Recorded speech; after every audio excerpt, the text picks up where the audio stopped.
The letter from the bank arrived on a Tuesday, which Mara Sutcliffe would always remember, because it was the same day her cello bow cracked straight down the middle during rehearsal, splitting along the grain like it had simply given up. She was 26 years old, 3 months behind on rent in a basement apartment in Hamilton, Ontario, and the only steady income she had was teaching private lessons to 8 children on Saturday mornings. Children who lately had been cancelling with increasing frequency. She held the envelope in one hand and the 2 halves of her bow in the other, standing in the parking lot of the Community Arts Centre in the February cold, and she did not cry. She had stopped crying about money the previous autumn. Now she just felt the familiar low hum of dread settle somewhere behind her sternum like a second heartbeat. The letter was not a surprise. The loan she had taken out to finish her music degree had gone into collections, and the collections agency had now referred the matter to a solicitor. She had until the end of March. She put the letter in her coat pocket, wrapped both halves of the bow in the cloth case she carried in her bag, and walked to the bus stop. That was the version of her life that existed before the black SUV hydroplaned on the ice at the intersection of King and James and hit the concrete median at 40 kilometers an hour.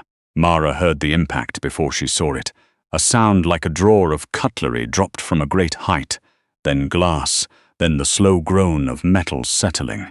She was half a block away. She ran without thinking, which was something she did more often than she would admit. Her grandmother had called it a reflex. Her landlord had once called it reckless. She called it being the only person close enough to do anything. The vehicle had come to rest at a crooked angle against the median. Steam was rising from the hood. The driver's side window had shattered and the door was buckled inward, which meant whoever was inside could not open it from the inside. Mara got there before anyone else did, before the onlookers on the far corner had even registered what had happened. She knocked on the passenger window first, then went around. The man inside was unconscious, or close to it. He was in his 50s, well-dressed. She registered that the way she registered all peripheral information, quickly, and then set aside, and there was a deep cut above his left temple bleeding into his silver hair. His seatbelt had locked on impact, keeping him upright, which was the only reason his head hadn't gone through the windshield. She could see from the angle of his neck that he was breathing. She could also see that the door was crumpled in a way that meant it would not open without a pry bar. She broke the passenger window with the metal shoulder clasp of her cello case, cleared the glass with her sleeve, reached in and unlocked it from inside. She was not thinking about any of this. Her hands were simply doing what hands did when they knew what they were doing. The next 10 minutes were chaos and cold. She kept him talking, or tried to. He faded in and out. She told him her name. She told him the ambulance was coming. She told him not to try to move his head. She kept her hand pressed against the cut at his temple, with the cloth from her cello case. And she talked to him, in the voice she used for her most frightened Saturday students, low and even. And she did not move until the paramedics arrived and told her to step back. She stepped back. Her hands were shaking, she noticed. That happened sometimes after. A man in a dark coat was standing beside the ambulance speaking to one of the paramedics. He was younger than the man in the car, early 30s, Mara guessed, and he had the kind of stillness that some people develop as a defense mechanism and others are simply born with. He was watching her. She picked up her cello case and walked to the bus stop. The bus did not come for 20 minutes. When she finally got home, she realized she had left her good scarf wrapped around a stranger's head wound, and that the cloth from her cello case, the one she used to wipe rosin from the strings, was gone with it. She sat on the edge of her bed in her coat and looked at her broken bow and thought absurdly that she was now somehow further behind than she had been that morning. He came to find her 4 days later. She was in the middle of a lesson, Yuki, 9 years old, working on shifting positions deeply resistant to the concept, when her phone buzzed with an unknown number. It buzzed again. She let it go again. At the end of the lesson, she played the message. Miss Sutcliffe, my name is Dorian Hext. I believe you assisted my father, Clifford Hext, on Wednesday evening. "I would like to speak with you at your convenience. Please call this number."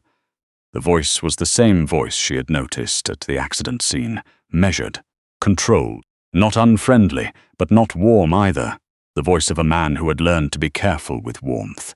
She called back because she was practical and because there was no reason not to. He asked if she would meet him. She said she didn't know who he was. He said he understood and gave her a coffee shop on Lock Street. Public, busy, her choice of time. She said Saturday at noon. He said fine. She looked him up after she hung up. Dorian Hext. She found the business registry first, then a profile in a trade publication, then a few photographs at industry events, construction, commercial development, contracts with the city of Hamilton and 3 municipalities in the Greater Toronto area. The kind of operation that didn't need to advertise because it had been built through 20 years of relationships and quiet competence. His father, Clifford Hext, appeared in older photographs. Company founder, now chairman emeritus. There was nothing alarming. She went on Saturday. He was already there when she arrived, which she noted. He stood when she approached the table, which she also noted, though she didn't know what to do with it. He was taller than she remembered from the accident scene, or maybe it was just that she was seeing him in stillness rather than crisis. Dark jacket, no tie. He looked like a man who found formality wasteful. "It's Miss Sutcliffe," he said.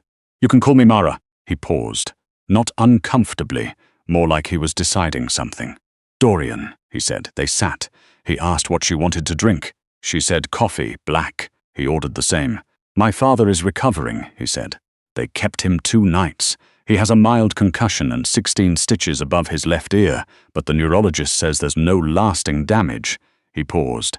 He was alone in that car. His driver had called in sick. He hadn't driven himself in 3 years and he overestimated the road conditions.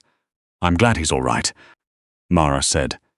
He remembers someone talking to him, keeping him from losing consciousness. "The paramedics told us that whoever did that most likely prevented him from going into shock." He looked at her steadily. "That was you." "I was the closest person. You broke a window with a cello case." She almost smiled. "It's a hard case." He looked at her for a moment. "I'd like to offer you something," he said. "To thank you.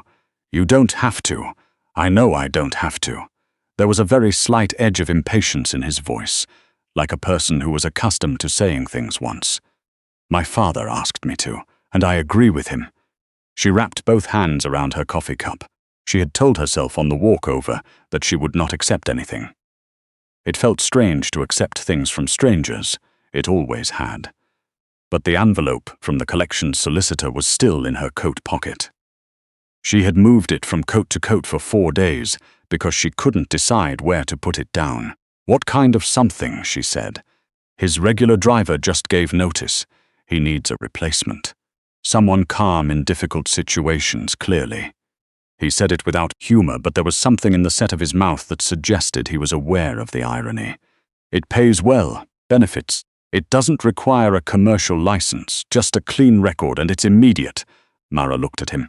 "You're offering me a job." "My father is," he said. "I'm delivering the offer. I'm a musician. I know." "I looked you up too," he said it without apology. "The position is mornings and evenings with flexibility for your teaching schedule. My father is retired. He has appointments, lunches, the occasional evening event. He doesn't travel far." She thought about Yuki struggling with 4th position. She thought about the cracked bow she had taken to a luthier on James Street who had looked at it and said, $200 to replace if you want it done properly. She thought about the envelope in her pocket. "I'll think about it," she said. "Of course." He put a card on the table and stood to go, then stopped. He asked me to return this. He placed something on the table beside the card. Her good scarf, dry cleaned and folded. She stared at it. "He kept it?" she said. He insisted on returning it. The closest thing to warmth she had seen in him crossed his face and was gone. "He's like that." She picked up the scarf. It smelled like lavender, not like blood, which someone had taken care to arrange. She thought that said something, though she wasn't sure what. She called the number on Monday morning. Clifford Hext was not what she had expected, though she wasn't sure what she had expected. He was 70-ish, broad-shouldered in the way of a man who had been physically large his whole life and was now redistributing, with white hair and the kind of face that had settled comfortably into its age. He met her at the front door of his house in Dundas himself, which she gathered from the expression of the woman behind him. Someone named Mrs. Paulidis, introduced as the housekeeper, was unusual. "You're the cello player," he said. "I am. Good."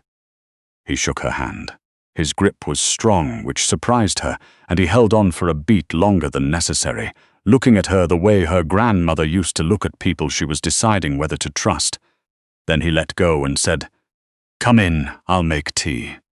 Mrs. Paulidis made the tea. Clifford sat across from Mara at the kitchen table and told her about his schedule, his preferences, the route between his house and his regular appointments, his Tuesday lunch with his former business partner at a restaurant in Westdale he had been going to for 30 years. "My son thinks this is strange," he said. "Hiring you, I mean. He would have preferred to go through an agency. Why didn't he?" Clifford looked at her. "Because I wanted to meet the person who held their hand over a stranger's bleeding head for 10 minutes in the cold and then got on a bus." He lifted his teacup. "I wanted to know what kind of person that was." Mara didn't say anything. "What kind of musician are you?" he asked. "Classically trained. I play session work when I can get it. I teach on Saturdays." "Do you play anywhere I could hear you?" "I played a concert at First Unitarian in December." She paused. It was not well attended. He smiled, and it changed his whole face. "I'll come to the next one," he said. She started the following Monday. The first few weeks were quiet. She drove Clifford to his Tuesday lunches and his Thursday appointments with a cardiologist he clearly liked and a physiotherapist he clearly didn't. She waited. She drove him home. He talked sometimes and was silent sometimes, and she learned to follow his lead. Dorian she saw rarely. He came to the house on Sunday evenings for dinner with his father, and occasionally their paths crossed when she was dropping Clifford off at the family's construction office downtown. Each time he greeted her by name and spoke to her as if continuing a conversation that had never quite started. She found him difficult to read. She found herself trying to anyway. In the second week, Clifford asked if she wanted to hear something, and then, without waiting for an answer, put on a recording of Jacqueline Dupre playing Elgar's cello concerto, and they drove to his physio appointment in a kind of shared silence that was not really silence at all. When the piece ended and they were in the parking lot and she had turned the engine off, he said, "Do you know what I like about the cello?" "What?" "It sounds like someone is trying to say something they don't have words for." She looked at the dashboard. "Yes," she said, "that's it exactly." She thought about that for a long time afterward. In the fourth week, she noticed the car that had been following them. It had been there twice before, she realized in the moment of recognition, a grey sedan, no visible plates from this angle, always 2 cars back. She said nothing. She changed her route home from the cardiologist's office, taking an unnecessary loop through Ancaster that added 12 minutes and gave her a view of the grey sedan, peeling off at the second traffic circle and not following. She told Clifford she had wanted to show him a new road. He looked at her with the expression she was beginning to recognize as the one he wore when he thought she was managing him, and she thought he was going to push back, but he only said, "How was it?" "Quiet," she said. "Good," she told Dorian that evening. She waited outside the house after dropping Clifford off rather than driving away, and when Dorian came out to his own car she said his name and he stopped. She told him about the sedan, the route, the 2 prior incidences. He was very still while she spoke, the kind of still that was not ease but its opposite, held tension. When she finished he said, "You changed the route without telling him. I didn't want to worry him." A long pause. "You should have called me immediately. I'm calling you now." He looked at her with an expression she couldn't categorize. "Thank you," he said finally. It came out like a word he didn't use often enough for it to be fluent. He made 3 calls that night. She knew because Clifford mentioned it the next morning in passing, with the mild tone of a man who was aware something was happening around him and was choosing not to demand specifics yet. The grey sedan was connected to a man named Whitmore. No first name offered when Dorian finally told her, a week later, sitting in the driveway outside the Dundas house in the dark after she had picked up Clifford from a dinner downtown that ran late. Whitmore had been a general contractor who had done work for the Hext Company years ago. There had been a dispute, payments withheld after substandard work, a lawsuit, a settlement Whitmore had considered deeply unjust. "He's been making noise for 2 months," Dorian said. "Phone calls to the office, a letter to my father's home address, and the car following us. We think it's him or someone he hired. We can't confirm." Mara looked at the house. The kitchen light was on. Clifford would be in there making himself a cup of tea he wasn't supposed to have because of his blood pressure, thinking they didn't know, and they both knew. "He needs to be told," she said. "I know. He's going to be angry that you waited. I know that too." She turned to look at Dorian. He was looking at his hands on the steering wheel. She had gotten into the passenger seat of his car without thinking, which she noted now with mild surprise. He looked tired. It was the first time she had seen him look tired. "He trusts you," Dorian said. It sounded like both an observation and something more than that. "He told me last week that you're the best decision he's made in a long time, which is something he says about almost nothing." She didn't know what to do with that. She looked away. "I'll be with you when you tell him," she said. "He takes things better when there's someone else in the room. I've noticed that." Dorian looked at her. "You've noticed that? I pay attention." A silence then. "Yes," he said. "I've noticed that." They told Clifford on a Sunday after dinner before Dorian was due to leave. He sat very still through the whole explanation, and when Dorian finished he looked at Mara. "You saw the car," he said. "Twice before I was sure, then a third time. And you changed the route." "Yes." He was quiet for a moment. Then he said, "Why didn't you say anything?" "Because I wasn't sure, and because I wanted to give you 1 more week of Tuesday lunches without anyone looking over your shoulder." Another pause. Clifford looked at his hands. Then he looked at Dorian. "You should have told me sooner," he said. "Yes," Dorian said. "You were managing me." "Yes," Clifford exhaled. "Fine," he said. "What are we doing about Whitmore?" Dorian laid out the steps. Private security consultant already engaged. Plates traced. A conversation with the Hamilton police detective who had previously handled the letter. Legal had been notified. It was being handled through proper channels, methodically, the way the Hext Company handled everything. Clifford nodded. Then he looked at Mara again. "You're not just a driver," he said. "I told you I was a musician." "Musicians observe," he said. "I know that." He leaned back. "You can keep doing what you're doing, but tell me next time." "I will." "Good." He picked up his tea. "Now, I believe you said you had a concert coming up."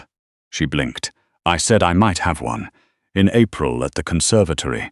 I'll bring Dorian," Clifford said in the tone of a man who had just made a decision that was not up for discussion.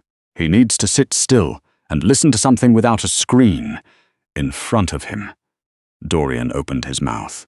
"Don't argue with me," Clifford said pleasantly. "You never win." The Whitmore situation resolved itself in a way that was both less and more than what Mara had braced for. He showed up at Clifford's house on a Wednesday morning in early March. Not the sedan this time, but on foot, having parked 3 streets over as if that would make him less visible, and rang the front doorbell at 9:45, while Clifford was still at breakfast, and Mara was in the driveway, checking the tire pressure on the car. She saw him before he rang the bell. She saw him because she had been watching for him for 2 weeks, and because the posture of a man working up nerve to do something he knows is wrong is different from the posture of any other kind of man. He was in his 50s, grey-faced, wearing a work jacket with a faded logo. He looked like someone who had been angry for so long that the anger had started to hollow him out. She stepped out of the driveway and said his name. He stopped. She had the particular quality, when she needed it, of sounding like someone who knew considerably more than she was letting on.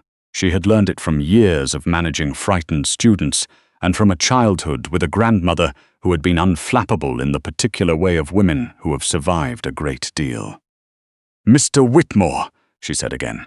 "You should not be here." He stared at her. "Who are you?" "I work for Mr. Hext." I'm also the person who will be calling the detective assigned to your case in approximately 30 seconds if you do not step back from this property.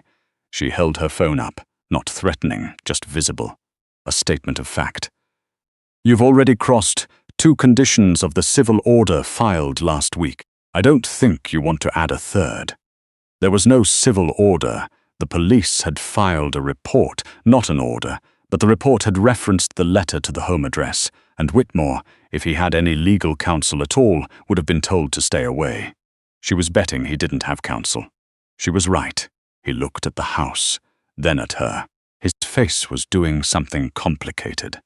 Not the face of a man about to do something violent, but the face of a man realizing, perhaps for the first time, the full distance between what he had imagined doing and what doing it would actually mean. He ruined me, Whitmore said. I understand you believe that, Mara said. And she did, actually. She understood what it was to feel like a verdict had been handed down on your life from somewhere far above you, and there was nothing you could do but absorb it. But this is not how it gets better, you know that. A long moment.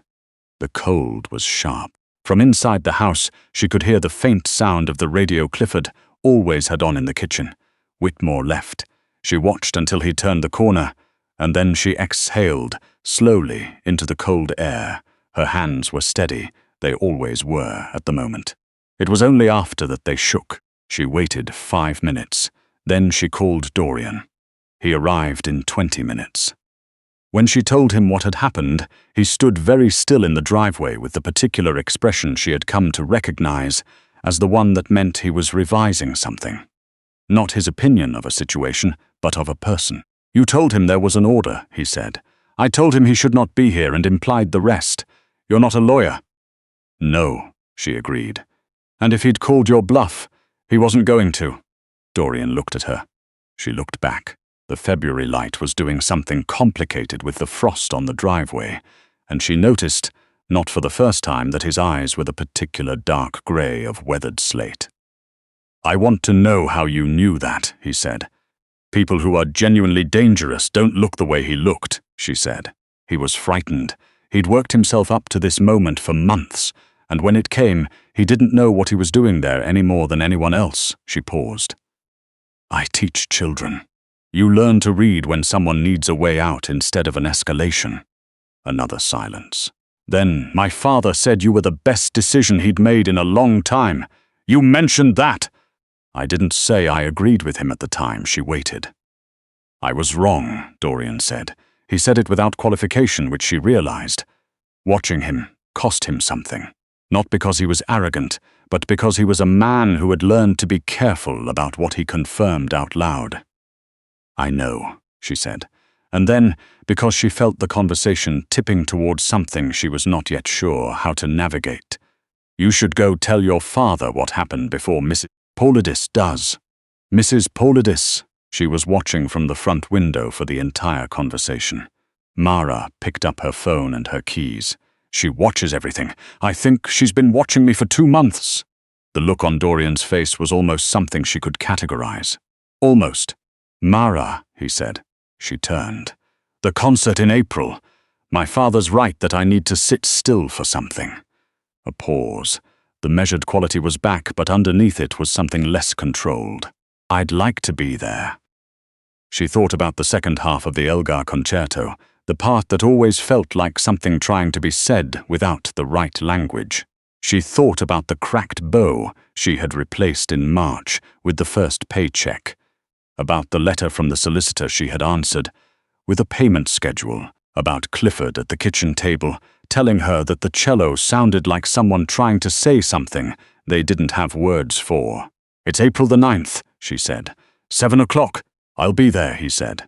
She drove home in the pale winter light past the intersection of King and James, where the median still showed the faintest mark of scraped concrete if you knew where to look. And she thought that some things changed everything, and you didn't know it at the time. You just ran toward them, because you were close enough, and there was no one else.